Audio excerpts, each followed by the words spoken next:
الله السميع العليم من الشيطان اللعين الرجيم. بسم الله الرحمن الرحيم.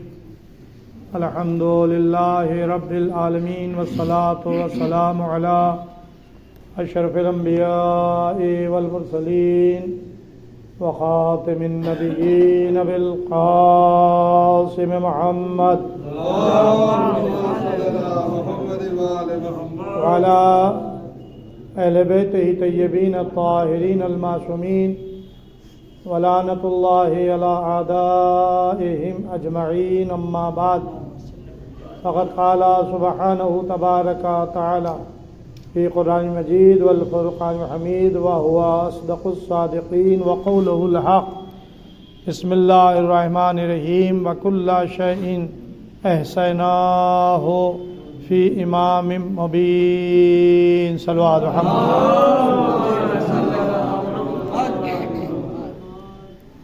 سورہ یاسین جو قرآن کا دل ہے، قلب قرآن ہے، اس کی 12ویں آیت کریمہ، اس 12ویں آیت کریمہ کا یہ ٹکڑا نصف جو میں نے آپ کے سامنے تلاوت کا شرف حاصل کیا، اس میں ارشاد الہی ہو رہا ہے کہ وَكُلَّ شَيْءٍ أَحْصَيْنَاهُ فِي إِمَامٍ مُبِينٍ، اور ہم نے ہر شے کا احاطہ امام مبین میں کر دیا ہے.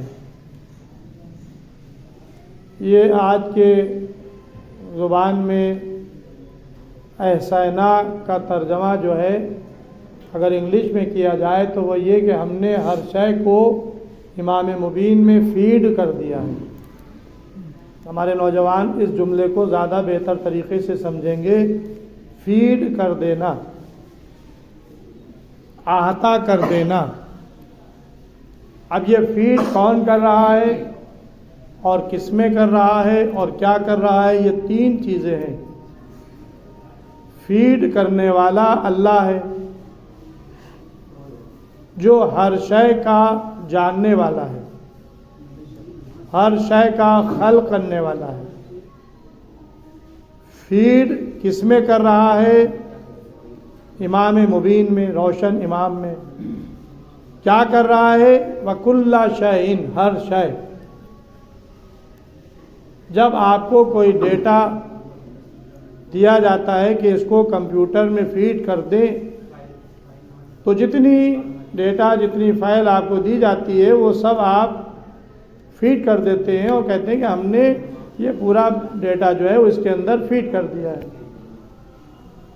اب وہ ہاتھ کا لکھا ہوا کاغذ جو الیکٹرانک آلات کے ذریعے سے کمپیوٹر کی نظر ہو گیا، کمپیوٹر میں فیڈ کر دیا گیا، ہارڈ ڈسک میں چلا گیا. اب جب چاہیں آپ اس کو دیکھ لیں، جب جی چاہیں آپ نکال لیں، جب جی چاہیں آپ استعمال کر لیں، جب جی چاہیں آپ کاپی کر دیں، جب جی چاہیں آپ پرنٹ نکال لیں. یہ سب فیڈ ہونے کے بعد ہے. تو عزیزوں، جب ایک مختصر سا ڈیٹا فیڈ کر دیا جاتا ہے، وہ سیو ہو جاتا ہے، اور اللہ کہہ رہا ہے کہ ہم نے فیڈ کر دیا. وَكُلَّ شَيْءٍ أَحْصَيْنَاهُ، ہر شے کا آتا امام مبین، امام مبین میں. تو اب ظاہر ہے کہ یہ تو ایک لاجواب کام ہوا، اس لیے کہ فیڈ کرنے والا بھی اعلیٰ اور کائنات کی ہر شے کو فیڈ کر دیا. کس میں کیا؟ امام مبین میں. اب یہ سمجھنا ہے کہ امام مبین کون ہے. اصل اختلاف جو ہے مسئلہ وہ امام مبین کا ہے. اب ہم اگر اپنی مرضی سے کوئی بات سمجھیں تو ہم سمجھ نہیں سکتے. جس نے فیڈ کیا ہے اسی سے پوچھو کہ امام مبین کون ہے. اس نے تو لفظ امام مبین کہا. مسلمانوں نے کیا کیا کہ جب ترجمہ کرنے بیٹھے اردو میں یا کسی لینگویج میں تو انہیں نے امام مبین کی جگہ بریکٹ میں لکھ دیا لوح محفوظ. اشرف علی تھانوی کا قرآن اہل سنت میں بہت زیادہ مقبول ہے. جیسے ہمارے کیا فرمان علی صاحب ہیں، ان کے یہاں اشرف علی تھانوی ہیں۔ اتفاق سے ایک دفعہ میں نے اس قرآن مجید کو دیکھا، بڑا گردانی کی تھا۔ میرا طریقہ یہ ہے کہ جب میں کسی غیر شیعہ کا قرآن مجید ترجمہ دیکھتا ہوں تو اس میں عام چیزیں نہیں دیکھتا ہوں، جو اہل بیت سے مراد خاص چیزیں ہوتی ہیں ان کو میں چیک کرتا ہوں کہ انہوں نے اہل بیت کے لیے کیا لکھا ہے۔ لہذا میں نے سورہ یاسین کھولی اور کھولنے کے بعد 12ویں آیت پر گیا، اور جب 12ویں آیت کا ترجمہ دیکھا تو انہوں نے بریکٹ میں لکھا امام مبین سے مراد لوح محفوظ ہے۔ میرا دماغ کھٹک گیا کہ یہ لوح محفوظ آپ کیوں کہہ رہے ہیں؟ اس سے مراد لوح محفوظ ہے، کلام ہے اللہ کا۔ کیا اللہ کے سامنے ورڈ نہیں تھے، اسم نہیں تھے، نام نہیں تھے؟ یا وہ صحیح و غلط کو نہیں سمجھ سکتا تھا؟ بھائی لوح محفوظ اسی کی خلق ہی بھی ہے، اللہ ہی نے لوح محفوظ کو بھی پیدا کیا ہے، اور قرآن میں لوح محفوظ کا ذکر بھی آیا ہے۔ بل ہوا قرآن مجید فی لوح محفوظ، یہ وہ قرآن ہے جو لوح محفوظ میں ہے۔ تو جب اللہ نے دوسرے مقام پر لوح محفوظ کا تذکرہ کیا تو کیا وہ سورہ یاسین کی اس 12ویں آیت میں امام مبین کی جگہ پر لوح محفوظ نہیں نازل کر سکتا تھا، استعمال کر سکتا تھا؟ کر سکتا تھا۔ تو لوح محفوظ جب اس نے نہیں نازل کیا جملہ تو آپ نے کیوں کہا کہ اس سے مراد لوح محفوظ ہے؟ اس کا مطلب یہ ہے کہ کسی فضیلت پر آپ پردہ ڈالنا چاہتے ہیں۔ آپ جانتے ہیں کہ امام مبین کون ہے، لیکن کنفیوز کرنے کے لیے آپ امام مبین کی جگہ پر بریکٹ میں لوح محفوظ لکھ رہے ہیں کہ اس سے مراد لوح محفوظ ہے۔ یہ تو میں نے ایک خیانت کا ذکر آپ کے سامنے کیا۔ اب ہے کیا مسئلہ؟ مسئلہ یہ ہے کہ قرآن کی کوئی بھی آیت ہو، اگر ہم اس کو سمجھنا چاہتے ہیں تو یا تو قرآن کو قرآن کے ذریعے سے سمجھیں۔ بہت سی آیتیں ایسی ہیں جو ایک آیت دوسری آیت کی تفسیر کرتی ہوئی نظر آتی ہیں۔ اب وقت نہیں ہے اتنا کہ جو میں مثالیں آپ کے سامنے دوں۔ سورہ قدر ہی کو آپ اٹھا کر دیکھ لیے گا، انا انزلناہ فی لیلۃ القدر کہنے کے بعد پورا سورہ اسی ایک آیت کی تشریح میں نازل ہو گیا۔ وما ادراک ما لیلۃ القدر، تمہیں کیا معلوم کہ وہ قدر والی رات کیا ہے؟ لیلۃ القدر خیر من الف شہر، وہ 1000 مہینوں سے بہتر ہے۔ تنزل الملائکۃ والروح، اس میں ملائکہ نازل ہوتے ہیں باذن ربہم من کل امر، اپنے پروردگار کی اجازت سے، کل امر تمام امر لے کر، سلام حتی مطلع الفجر، یہاں تک کہ یہ صبح فجر تک کے سلامتی ہی سلامتی ہے۔ تو ایک انا انزلناہ فی لیلۃ القدر کی تشریح میں اللہ نے پورے قرآن کے اس سورے کو نازل کر دیا۔ تو اب قرآن کو سمجھنے کے لیے یا تو قرآن کی آیتوں سے قرآن کو سمجھا جائے، یا پھر جس پر قرآن نازل ہوا اس کے ذریعے سے سمجھا جائے۔ قرآن کس پر نازل ہوا؟ پیغمبر اسلام پہ۔ پیغمبر اسلام بتائیں گے کہ اس آیت کے معنی کیا ہے، اس کے مفہوم کیا ہے، اس سے مراد کیا ہے۔ پیغمبر کے بعد اگر کسی کو اختیار اور حق ہے قرآن کی تفصیل سمجھانے کا، تفسیر کرنے کا، تو وہ راسخون فی العلم، اہل ذکر، ومن عنده علم الکتاب کا جو مصداق ہے، یعنی اہل بیت علیہ السلام، صلوات محمد وعلیہ۔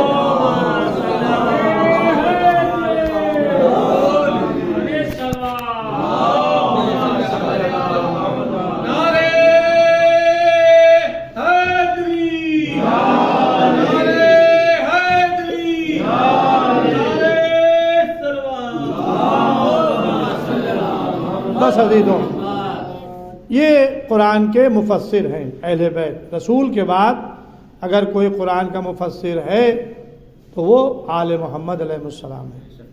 آل محمد سے جو متمسک ہو گیا وہ مفسر قرآن بن گیا، جیسے ابن عباس صحابی رسول تھے، لیکن مولا کائنات کے شاگرد بن گئے، ان کے سامنے دان و ادب طے کر دیا۔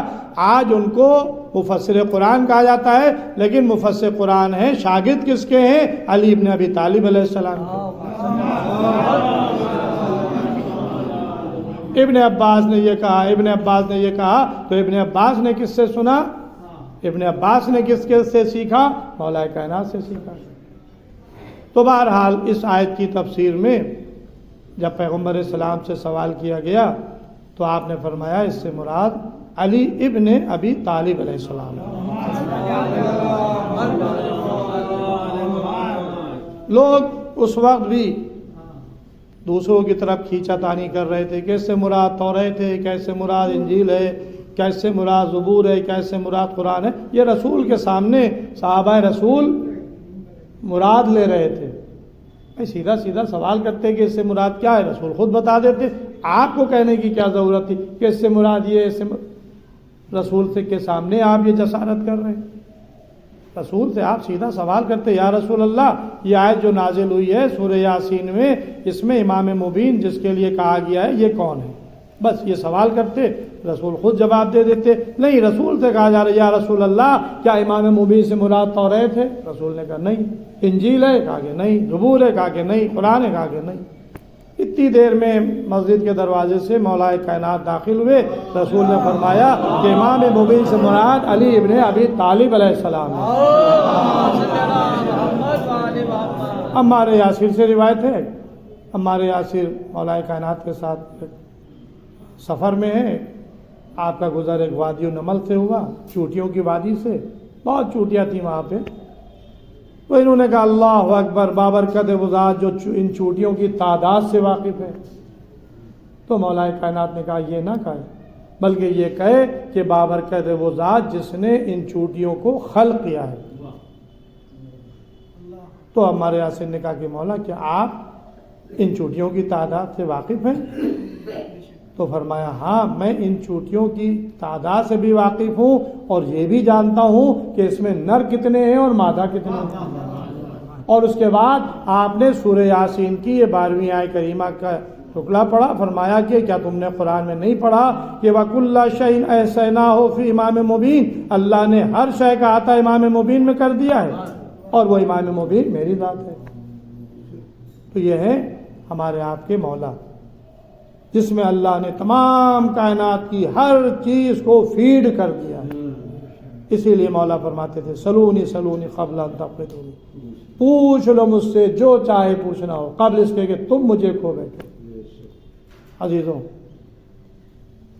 تاریخ بتاتی ہے کہ ایک دن جناب عقیل سے مولا کائنات نے سوال کیا کہ اے عقیل، میں ایک ایسے شجاع بہادر قبیلے میں عقد کرنا چاہتا ہوں جس سے میرا شجاع بہادر فرزند پیدا ہو۔ یہاں پہ بات ختم نہیں ہوئی، جو میرے لال حسین کے کام آئے، یعنی شادی کا مقصد بھی بتایا، شادی کی خواہش بھی ظاہر کی۔ تو اب میں سوال کرنا چاہتا ہوں کہ علی ابن ابی طالب علیہ السلام جو کائنات کی چیزوں سے واقف تھے، تو کیا وہ قبیلوں سے واقف نہیں تھے؟ کیا وہ یہ نہیں جانتے تھے کہ کون سا شجاع بہادر قبیلہ ہے؟ ظاہر کہ مولا کائنات کے متعلق تو جنگ صفین میں یہاں تک ملتا ہے کہ مالک اشتر جو مولا کائنات کا دائنا ہاتھ تھے، یہ جنگ کر رہے ہیں، بڑی گھمسان کی جنگ ہو رہی ہے، اور جب مولا کسی کو قتل کرتے تھے تو تکبیر کی آواز بلند کرتے تھے، اللہ اکبر اللہ اکبر۔ مالک اشتر ان تکبیروں کو گنتے جا رہے ہیں۔ جب مولا کائنات کے قریب آئے تو کہا کہ یا علی بس ایک اور قتل کر دوں تو آپ کے برابر ہو جاؤں۔ تو مولا نے کہا کیسے؟ کہا کہ بس ایک اور قتل کر دوں، اس لیے جتنے آپ نے قتل کیے ہم نے بھی اتنے ہی قتل کیے، بس ایک کم ہے۔ کہا کہ ابن عباس تمہارے مالک اشتر تمہارے قتل کرنے میں میرے قتل کرنے میں فرق ہے، اس لیے کہ تمہارے سامنے جو آتا ہے تمہاری تلوار چلتی ہے سر اڑا دیتے ہو، لیکن جب میں تلوار چلاتا ہوں تو دیکھتا ہوں کہ اس کی نسل میں کوئی مومن تو پیدا ہونے والا نہیں ہے۔ تو عزیزوں، جس کی تلوار نسلوں کو دیکھ کر چلے، کیا وہ قبیلوں سے واقف نہیں ہوگا؟ بے شک علی علیہ السلام قبیلوں سے واقف تھے۔ اب کہا جاتا ہے کہ وہ ماہر انصاب تھے جناب عقیل، تو جناب عقیل ماہر انصاب تھے، ٹھیک ہے ماہر انصاب تھے، لیکن علی سے زیادہ ماہر انصاب نہیں تھے۔ میں تو یہ سمجھتا ہوں کہ ماہر انصاب تھے، آئندہ کی خبروں سے واقف نہیں تھے، اور علی آئندہ کی خبروں سے واقف تھے۔ لہٰذا ایک بھائی اپنے بھائی کو بتانا چاہتا تھا کہ بھائی آگے کیا ہونے والا ہے، میں جس کام کے لیے ذخیرہ کرنا چاہتا ہوں تم بھی آمادہ ہو جاؤ، اس کام کے لیے تم بھی ذخیرہ کر لو۔ میں تو سمجھتا ہوں یہ مقصد تھا۔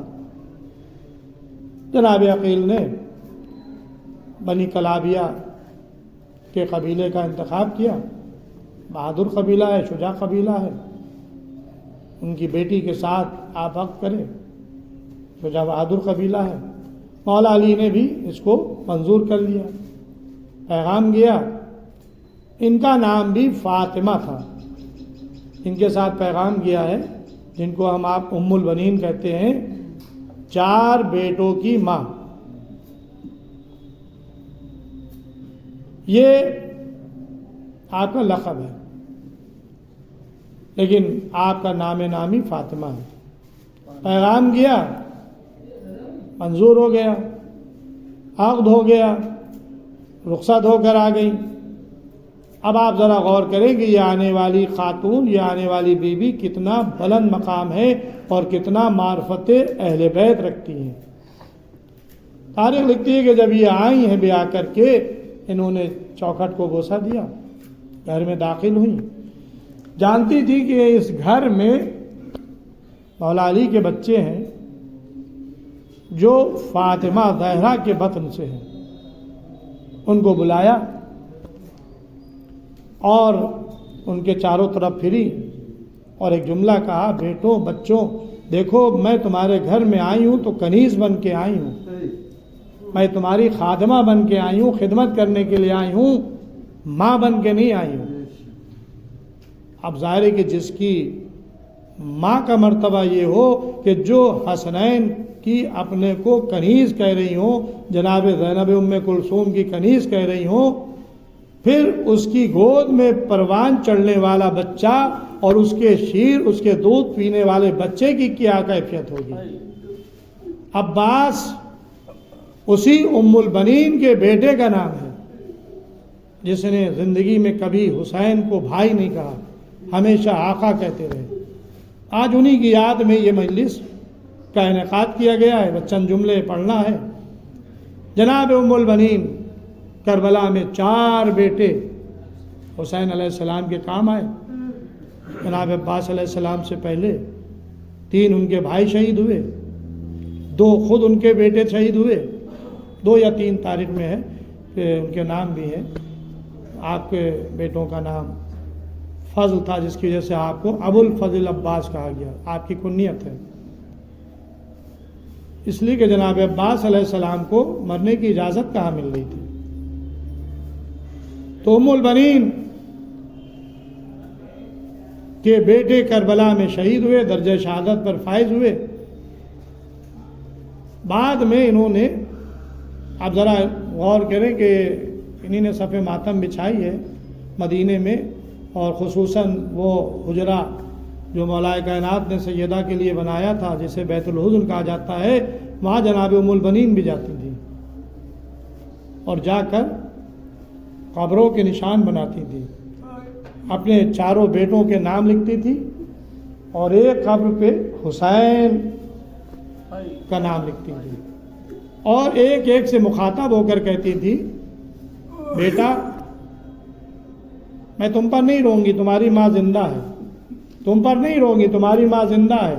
4 بیٹوں سے خطاب کرنے کے بعد کہتی تھی کہ میں اس امام کا ماتم کروں گی جس کی ماں دنیا میں نہیں، فاطمہ زہرا کا لال حسین۔ یہ ہے جناب ام البنین۔ ہاں عزیزو، آپ کی آنکھوں میں آنسو آ گئے۔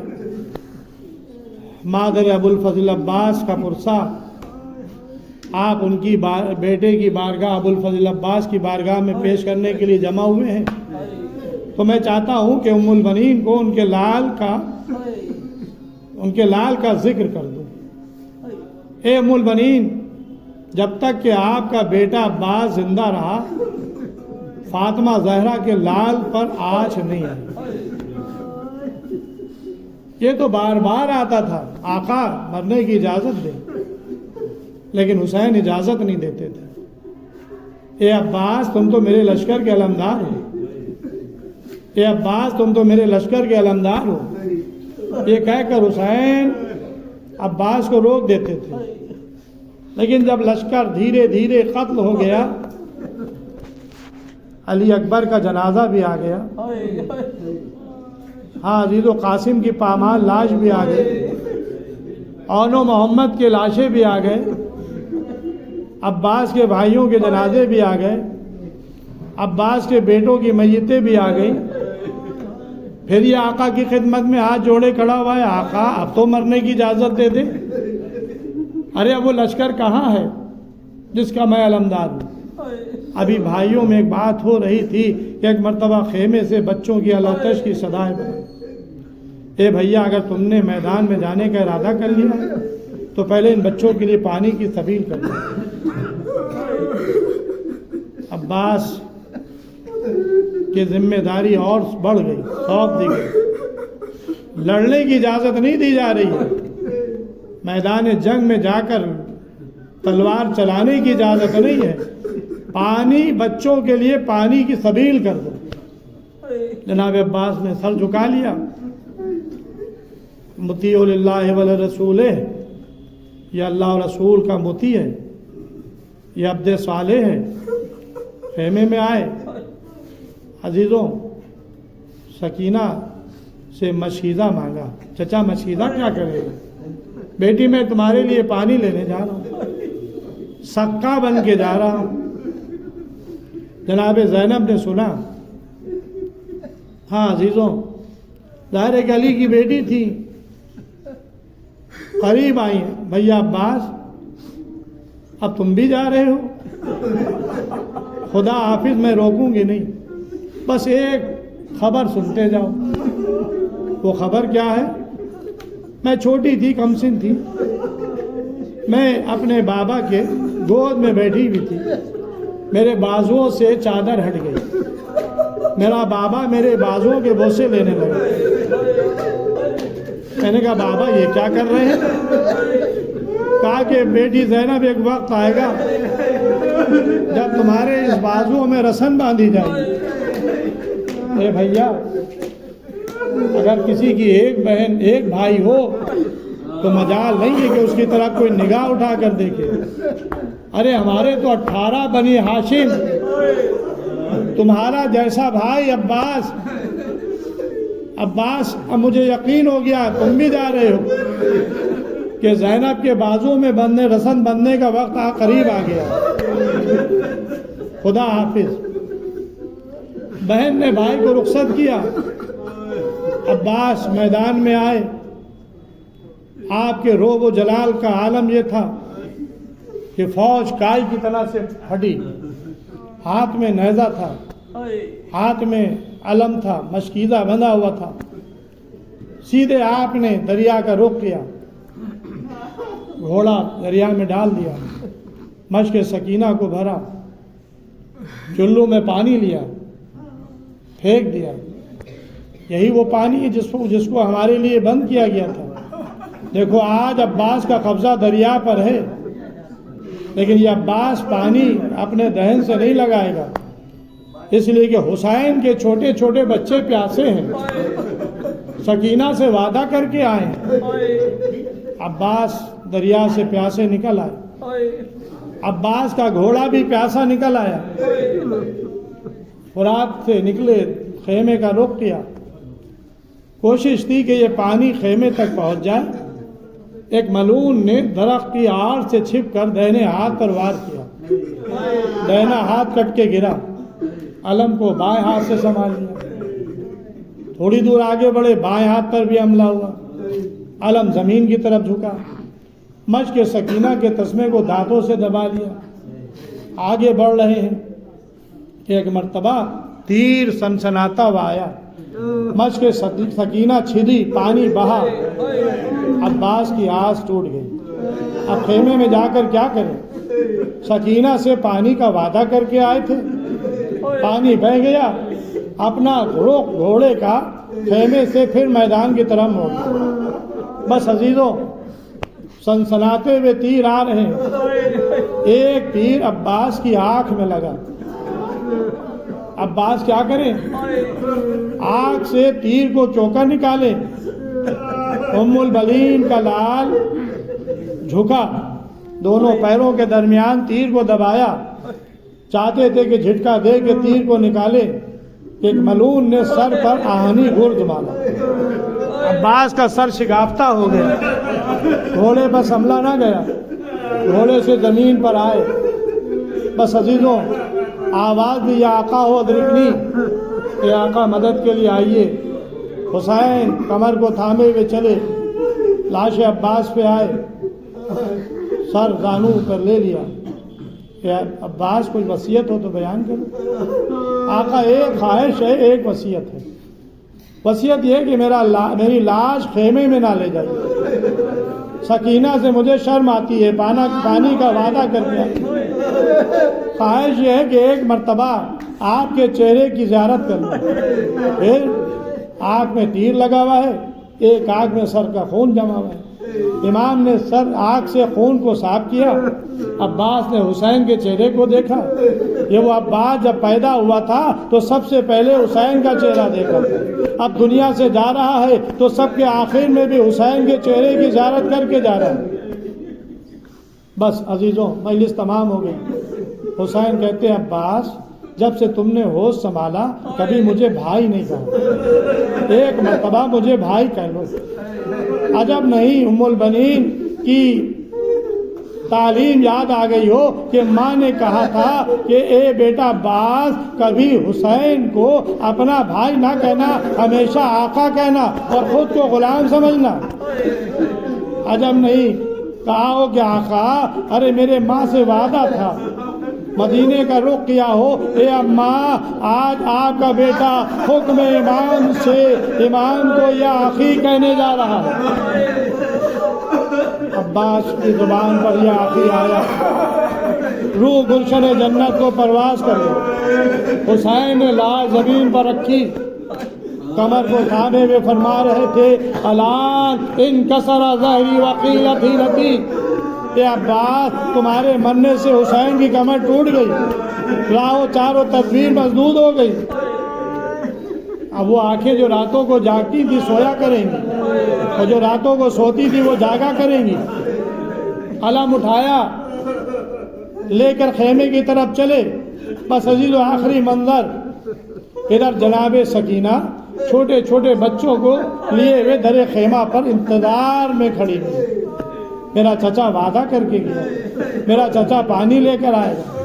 بس علم جیسے جیسے قریب آ رہا تھا، سکینہ کی وہ تسلی ہو رہی تھی، لیکن اب جو مجمع چھٹا اور دیکھا کہ علم قریب آیا، لیکن علم تو آیا ہے، علمدار نہیں آیا، علم حسین کے ہاتھوں میں دوڑ کر آگے بڑھی، باپ کا دامن تھام لیا، اے بابا میرا چچا کہاں ہے؟ مجھے پانی کا شکوہ نہیں ہے، ارے میرے چچا کو بلا دو، سکینہ تمہارا چچا کنار کے کنارے بازو کٹائے ہوئے سو رہا ہے۔